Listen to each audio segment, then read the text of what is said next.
ఏ విద్యార్థి అయినా విజయం సాధించాలి అంటే విద్యార్థికి తప్పనిసరిగా 5 లక్షణాలు ఉండాలి అని ఒక సంస్కృత శ్లోకం నుంచి మనం నేర్చుకోవచ్చు.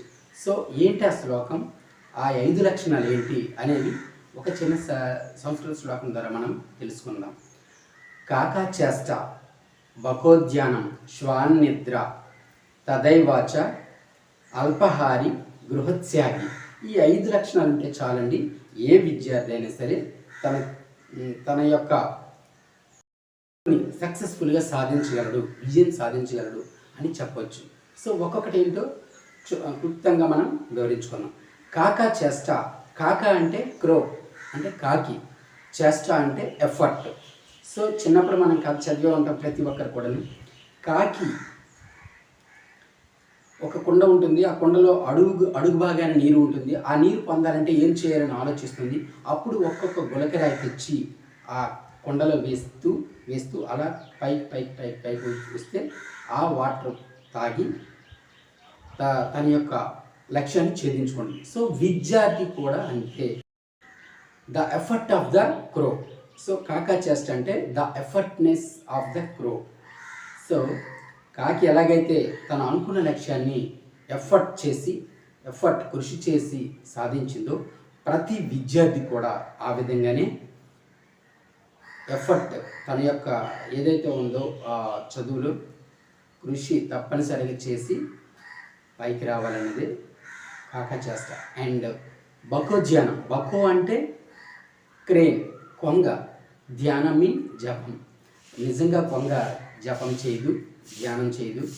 సో కొంగ ఒంటి కాలుపై నిలబడుతుంది, చిన్న చేపలన్నీ తన చుట్టూ వస్తున్నా సరే ఏమీ ముట్టుకోదు.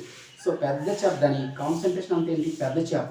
సో చిన్న చేపలు వచ్చినా సరే ఏమీ అందు, పెద్ద చేప ఎప్పుడైతే ఎంటర్ అయిందో, దగ్గరికి తిరుగుతుందో, అప్పుడు వెంటనే ఆ పెద్ద చేపను పట్టుకొని తింటుంది. సో దీనికి దానికి సంబంధం ఏంటంటే, విద్యార్థికి బకోధ్యానానికి అంటే చిన్నవి చిన్న తగాదాలు కానీ చిన్న కష్టాలు కానీ వచ్చినా సరే దాన్ని ఏమాత్రం కూడా పట్టించుకోకూడదు. ఓన్లీ మన కాన్సన్ట్రేషన్ ఆర్ ఫోకస్ ఏదైతే ఉందో, మనం ఏదైతే గురి పెట్టుకున్నామో, ఏదైతే లక్ష్యం పెట్టుకున్నామో దానిపైనే ఉండాలి. శ్వాన్ నిద్ర, శ్వాన్ అంటే కుక్క, నిద్ర అని అంటే స్లీపింగ్. సో కుక్క ఎంత అలర్ట్గా ఉంటుందో పడుకున్నా సరే విద్యార్థి కూడా అలాగే అలర్ట్గా ఉండాలి అనేది దీని అర్థం. తదైవాచ అల్పాహారి అంటే ఇంగ్లీష్లో ఒక చిన్న స్లోగన్ ఉంది, ఈట్స్ లెస్ మూవ్ మోర్. దాని అర్థం ఏంటంటే తక్కువగా తినడం వల్ల ఎక్కువగా చదవాలి. ఎక్కువగా తింటే ఏమవుతుంది, బద్ధకం వస్తుంది, నిద్ర వస్తుంది, మరి కాన్సన్ట్రేషన్ దెబ్బతింటుంది. అందుకోసమే ఈట్స్ లెస్ మూవ్ మోర్.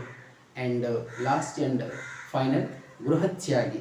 గృహత్యాగి అంటే గృహాన్ని త్యాగం చేయడం కాదండి, అన్ని కంఫర్ట్ జోన్ నుంచి బయటికి రావడం. కంఫర్ట్ జోన్ నుంచి బయటికి రావడం అని అంటే ఇప్పుడు చాలా ఎక్కువగా పోస్టులు కొడుతున్నాడు గ్రామీణ ప్రాంతస్తులే. ఎందుకు, తన ఇంటిని వదిలి ఎక్కడో రూమ్ తీసుకొని ఏదో టౌన్కి పోయి అక్కడ ఉండి ఒక రూమ్ తీసుకొని చదివి సక్సెస్ అయిన వాళ్ళే. సో అది గృహత్యాగి అంటే పూర్తిగా త్యాగం చేయడం అని కాదు, ఉండే కంఫర్ట్ జోన్ నుంచి వెళ్ళి సక్సెస్ సాధించడం.